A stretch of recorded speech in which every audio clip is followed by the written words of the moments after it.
No, un agradecimiento acá a la gente del Centro Privado de Comercio, fundamentalmente a su secretario general Eduardo Ota, a su comisión también, que ya hace rato que me habían cursado por lo menos de palabra, la invitación para este hecho tan importante que es izar nuestra bandera patria, más de todo un 20 de junio, y también a la agrupación Gaucha La Legua, con Héctor García, bueno, y toda la gente también que también hacía rato que habíamos quedado comprometido, el tema también que le hemos traído desde la legislatura, dos banderas ceremoniales, una de nuestra nación argentina y otra de la provincia de Córdoba, así que un agradecimiento a los dos por la invitación que me han cursado. Legislador, aprovecho su gentileza y usted sabe que ustedes, los funcionarios entienden, los que están en la política entienden, los dirigentes por ahí entienden, pero el ciudadano común por ahí no entiende mucho de las cosas, se escucha tanto, se bombardea tanto a través de los grandes medios de comunicación con esto del préstamo del Fondo Monetario Internacional del Gobierno Nacional. Usted perteneciente a este gobierno, ¿cuál sería su mensaje? ¿Qué le diría a toda la gente? Mira, yo creo que hay que estar en este momento de zozobra.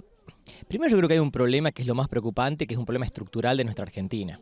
O sea, la Argentina tradicionalmente hay un déficit primario, o sea, entre lo que ingresa y lo que egresa, monetario, pero también tenemos una deuda en infraestructura, tenemos una deuda en salud, o sea, una deuda en educación, en ruta, es decir, venimos con un país que no es el país que nos merecemos, no es un país que acompañó el crecimiento de ni siquiera de nuestros países vecinos, ni siquiera compararnos por ahí con Europa. Entonces, esa es la Argentina que tenemos. Y hoy nos encontramos en una coyuntura donde algunas variables venían acomodándose, que sabíamos que a veces algunas cuestiones eran transitorias, y bueno, viene este tema internacional, algún aumento de tasas en otro lado, y estos capitales golondrinas que han entrado a la Argentina a hacer su negocio se van. Y eso es lo que ha ocurrido en una Argentina que, vuelvo a repetir, no era una Argentina sólida, no es una Argentina estructurada, esto por ahí a otro país no le hubiera pasado, pero esta culpa la culpa no la tiene este gobierno. Quizás por ahí tendría que haber tomado algunas otras medidas, dicen algunos economistas, que podrían haber mitigado esto, pero nunca haberlo evitado. Hoy nos encontramos en una situación de alguna cierta solidez todavía porque el empleo venía creciendo, la inflación hasta el año pasado había sido inferior al 2016, bueno, va a haber un rebote inflacionario, se venía creciendo después de muchos años, veníamos hace 6 trimestres, 18 meses que veníamos creciendo económicamente. Es decir, había variables que nos marcaban que estábamos en un camino difícil, pero en un camino ascendente. Bueno, esto es un paso para atrás, hay que reconocerlo. Economistas que no comulgan con el gobierno nacional sostienen que durante 6 meses más o menos va a haber una caída en ese crecimiento, que quizás sí va a ser de un 3% para el 2018, va a ser aproximadamente de un 1%, y que en el 2019 se estaría creciendo nuevamente. Esto del Fondo Monetario viene todo en este contexto. Uno por ahí, yo quizás, gente de 40, yo tengo 44 años, pero por ahí nosotros ni sabemos qué es el Fondo Monetario. Cuando fue la crisis del 2001 los que más teníamos eran 30 años. En el caso personal mío, yo estaba todo el día metido en Buenos Aires en una residencia que estábamos 24 horas dentro de un hospital. Seguramente gente más joven no sabe pero por lo que uno escucha, este arreglo que ha hecho con la Argentina es totalmente distinto a los arreglos que ha hecho antes. Primero con una tasa mucho más baja que las tasas que uno puede conseguir recursos de otros lados. Y después que seguramente el Fondo Monetario va a tratar de asegurar que le podamos devolver los recursos. Pero nosotros también tenemos que comprometernos a devolver los recursos a cualquiera que le pidamos, digamos, no solamente al fondo. Entonces, la Argentina tiene que ir inevitablemente a un ajuste, tiene que ir. Seguramente, bueno, lo han anunciado, un ajuste desde lo estatal, desde todo lo que es la parte política, la parte pública. Digo, va a tener que ir a un ajuste, lo tendríamos que haber hecho antes probablemente del 2016. Yo creo que ahí el gobierno, quizás tratando de transmitir un poco de no contarnos todas las pálidas, quiso ir a un gradualismo que hoy reconoce que quizás esto que vamos a ver estos 6 meses tendría que haberlo aplicado, quizás apenas asumió. Pero bueno, son decisiones que no se tomaron. Y bueno, digamos, llegó en este tiempo, podría haber llegado antes. Yo me permite ser optimista, creo que estos recursos que van a venir son a tasas mucho más baratas que las que uno puede conseguir. Creo que es un arreglo lógico, porque lo que nos pide el fondo es lo que tenemos que hacer.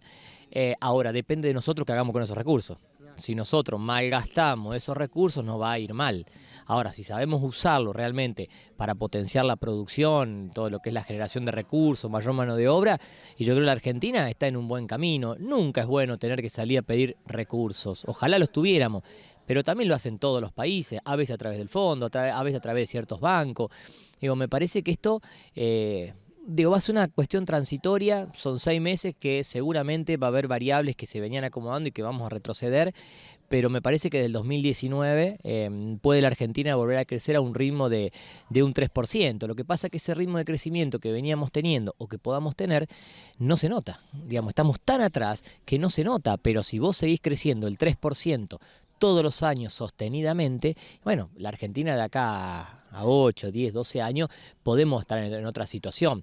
Y no es solamente económica, vuelvo a repetir, es estructural. Si no se trabaja sobre educación, vos querés poner una empresa, no tenés la mano de obra calificada para poder llevarla adelante. Y no es la culpa de la persona, es la culpa del Estado que no supo llevar una educación como corresponde, tratando que los chicos pasen como sea, para decir, bueno, no hay deserción escolar, diciéndole a los maestros, bajándoles el nivel de respeto que deberían tener. Bueno, todos sabemos el problema que hay con la educación, sobrecargando a los maestros con cuestiones por ahí que exceden lo educativo, ya pasan a lo social, a lo alimentario, a lo familiar. Digo, me parece que si no cambia el tema educativo, y por más recursos que tengamos, me parece que no los vamos a poder usar como corresponde. Le hablaba a usted del ciudadano común y por ahí cerrando esto, ¿no?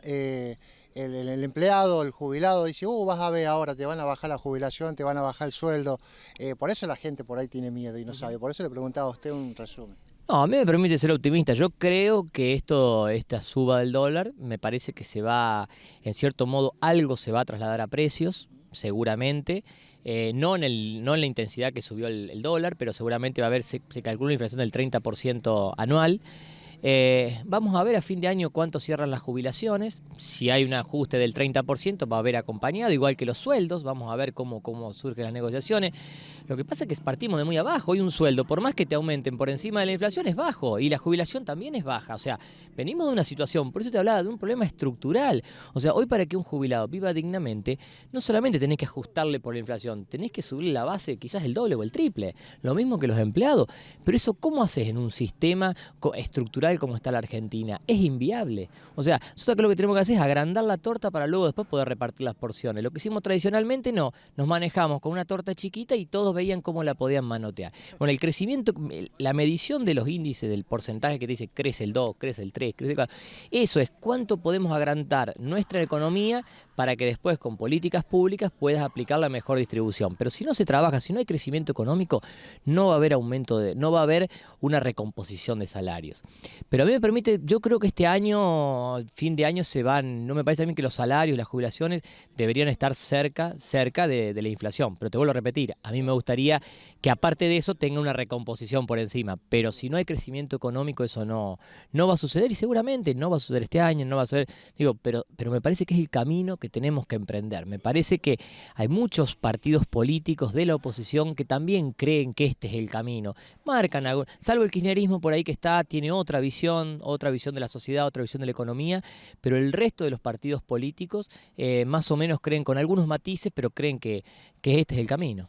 Legislador, por último, y agradeciéndole su presencia, hoy fue un día incómodo, un poco el gobernador tuvo con esta situación de PEC. Hay muchos empleados de PEC en Levalle por la planta, alrededor de 30, están preocupados, hay un conflicto, creo que se puede agravar, según lo que decían hoy. ¿Usted como legislador sabe algo? ¿Cómo están manejando ese tema? Bueno, tenemos que saber que la EPEC, la Empresa Provincial de Energía, de nuestra provincia de Córdoba, es una empresa un tanto pública y privada. Tiene una forma legal que la hace que tenga que ver el gobierno de la provincia en ciertas cosas. Yo creo que la EPEC la han manejado mal durante muchos años, lo que hace que hoy tenga los desmanejos que tiene. El principal problema de EPEC es el convenio que hizo con la generación de energía de la planta de Pilar. Eso es lo que porque hasta hace varios... La generación de energía, porque en la distribución más o menos los números cierran, el tema es la generación, que gasta más para generar que lo que ingresa.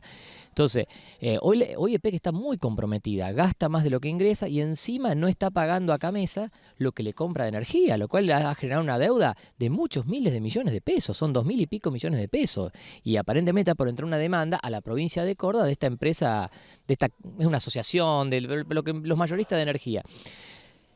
Ahora, ¿qué pasa? El gobierno de la provincia, ¿qué dice? Dice, no, la culpa la tienen los empleados. Entonces avanzó sobre ellos con el tema de intentar modificarle los convenios colectivos de trabajo. Yo creo que muchos convenios colectivos, no solamente el de Luz y Fuerza, sino de todos los gremios, creo que hay que ayornarlos un poco a la situación actual, en algunos casos para beneficio de los trabajadores, en otro caso para beneficio de algunas patronales. Creo que hay cosas que hay que acomodarlas. Pero vos no podés con una ley provincial, como mandó el gobernador a la legislatura y que la aprobó Unión por Córdoba solamente, intentar modificar convenios colectivos de trabajo con una ley provincial, que es lo que se intentó hacer. Es lo que salió. Yo no sé si si va a pasar la justicia o no esto, pero un convenio colectivo es un arreglo entre la patronal y los representantes de los trabajadores. Y en ese sentido hay que manejarlo. No puede un Estado, digamos. Entonces, creo que ahí me parece que se equivocó la provincia, creo que tendría que haber tenido un diálogo con el gremio, creo que hay cosas para acomodar, sin ir al fondo de la cuestión, si está bien o no está bien que le hayan sacado a los trabajadores de PEC, digamos, que toda la energía que le daban tenía un costo, o sea, no tenían costo prácticamente.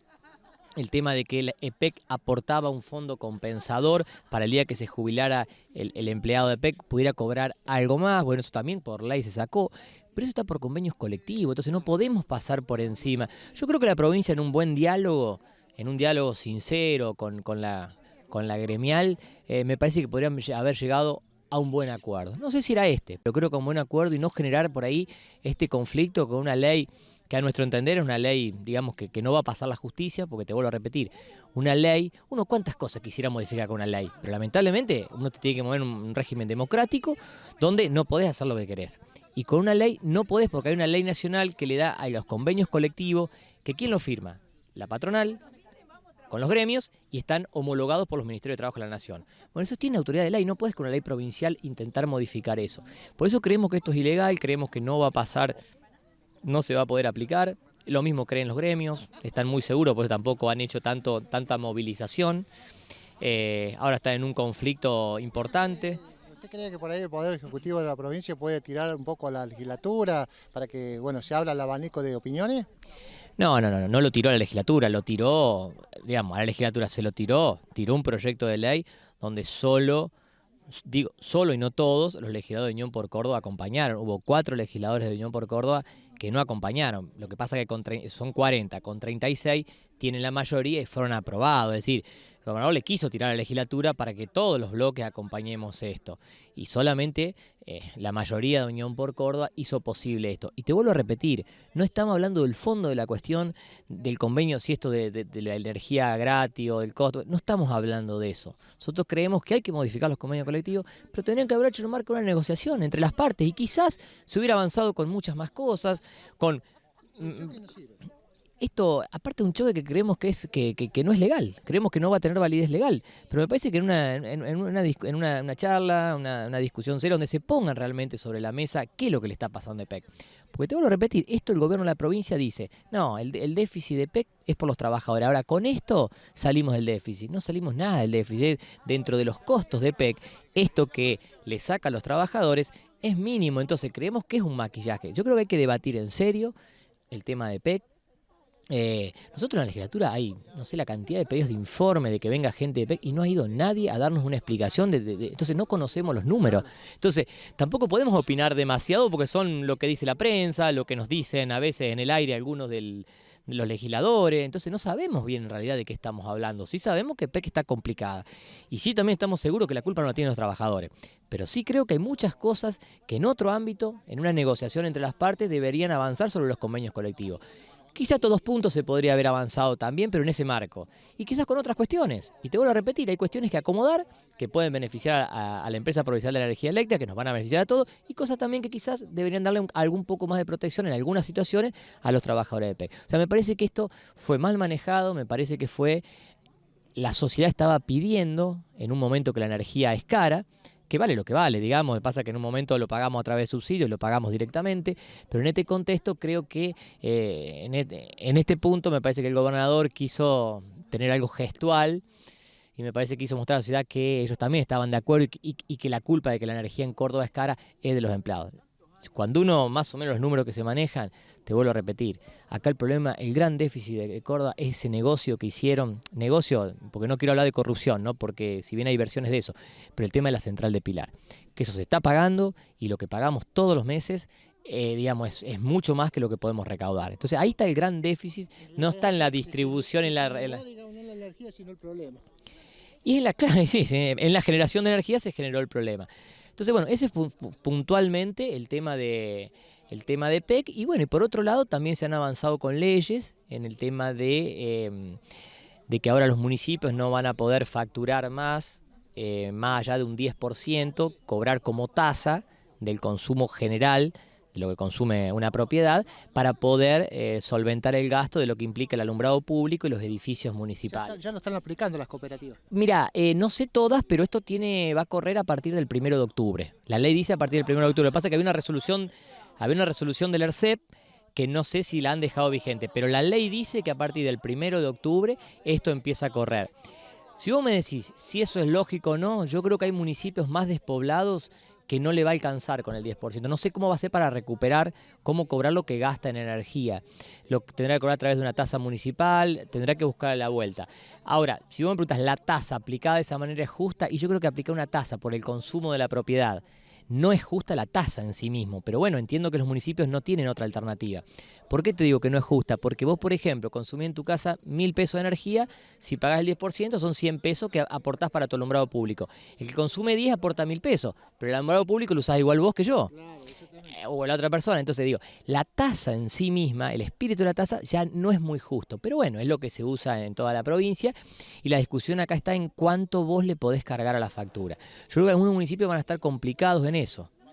Y bueno, fue una cuestión que me parece que eso habría que haberlo visto teniendo en cuenta más los pueblos más chicos, donde llevar una lamparita donde hay 2 casas es mucho más costosa que esa lamparita donde hay 10 casas. Digo, me parece que hay situaciones donde hay algunos municipios que van a necesitar un 20%, aplicar una tasa de un 20%, y eso no lo van a poder hacer. Por lo tanto, no sé cómo lo van a intentar recuperar para que no se resienta el servicio, ¿no?, que nos brindan de lo que es alumbrado público y también de las dependencias municipales. Legislador, muchas gracias. Qué lindo esto, Levalle Cable en este caso, FM La Cautiva, FM 107.5 de Levalle. Qué lindo se ve de vez en cuando que estemos con ustedes, que son los que nos representan, y poder sacar algunas dudas. Si bien por ahí es una opinión suya, que se puede debatir, se puede compartir o no, pero está bueno esto, ojalá que lo podamos tener más seguido. No, bueno, el tema es que por ahí uno viene, tiene algunas reuniones puntuales y por ahí en lo personal no soy de ir mucho a los medios. La verdad, no es, creo que es una cuestión que debería ser. Pero nosotros la próxima fecha que voy a estar acá es para el día 9 de julio, que bueno, son la fiesta, el aniversario del pueblo y coincide también con la fiesta patria. Así que bueno, seguramente podemos seguir dialogando y vemos en estos días cómo se va acomodando nuestra Argentina, ¿no?